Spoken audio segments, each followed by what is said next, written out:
Hey friends, it's me, Pastor Doug, with another word of encouragement for the day for today, Wednesday, January 19th. And today's word comes out of the book of Mark, chapter 1, verse 35. And in it, we continue to explore this idea of prayer, the significance and importance of prayer as a way to connect more deeply with God.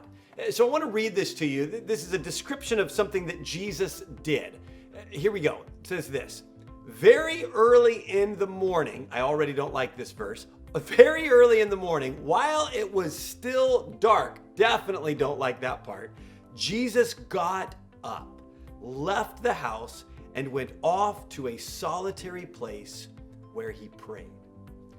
Now, friends, let me say a couple of things. Number one, not everything in the Bible is prescriptive. Some things are simply descriptive. In other words, there's lots of things that happen in the Bible that the Bible describe that aren't necessarily intended to say you must do the same. So I don't think that Mark is including this in order to communicate to us that you have to do this exact same thing. You and I have to wake up very early in the morning while it's still dark, and we have to go away to a solitary place in order to pray. Otherwise, we're disobeying God. I don't think that's the point.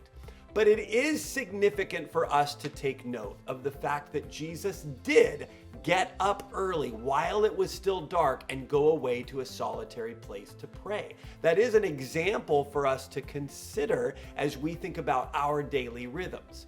Now, I'll say this, I do get up really early every morning while it is still dark. I don't like doing that, but I am in that habit and I am in that rhythm. And I do start my day in God's word, and I do start my day in prayer.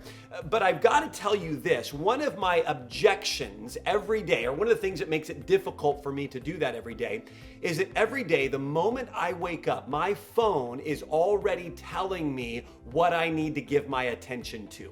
There's notifications of texts and emails that came through over the night. Sometimes there's phone calls that came through really early in the morning or really late at night because of some emergency and maybe I didn't see it or hear it. There's news articles that pop up. There's social media notifications that demand my attention.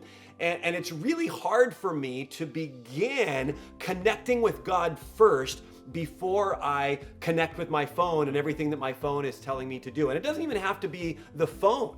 A lot of times we wake up and our minds immediately go to all the things that need to be done or all the things we didn't get to yesterday, the worries, the anxieties, the frustrations, the concerns, the excitement about what's coming in a particular day. And so our mind can get going. And so it's really easy for me to say, God, that's great that Jesus woke up early in the morning and prayed and went away to a solitary place. But man, the moment I wake up, my mind is already a million miles. Well, I want to point out something in this passage that I didn't read. Just before the passage that I read, verse 35, we read this, that the night before Jesus woke up early and went away to pray, after sunset, the people of the town brought to Jesus all the sick and demon-possessed. The whole town gathered at the door where Jesus was staying, and Jesus healed many who had various diseases. He drove out many demons, and he would not let the demons speak because they knew who he was. Now, setting some of the questions that we might have about that verse aside, it is interesting to note that Jesus was bombarded the night before by everybody from the town showing up at his door, bringing their needs. So Jesus wakes up in the morning with many of those needs still unmet. And we know this because if we continue reading verse 36, we read this.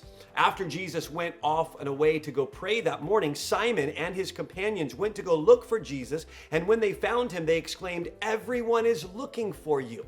What does that tell us? That means that Jesus dealt with the same distractions and challenges that you and I deal with. That there were more needs and more people and more demands and more notifications following him everywhere he went. And yet, Jesus was intentional about waking up early, going away to a solitary place, and spending time with his Father. Friends, it's not a command, it's not a demand, but it is an invitation to quiet our soul in the presence of God before we allow the notifications of life to pull us in 100 different directions. I hope you'll consider this as we continue in I Dare You series. I hope that you're enjoying taking 5 minutes each day to spend time in prayer, and we'll see you tomorrow.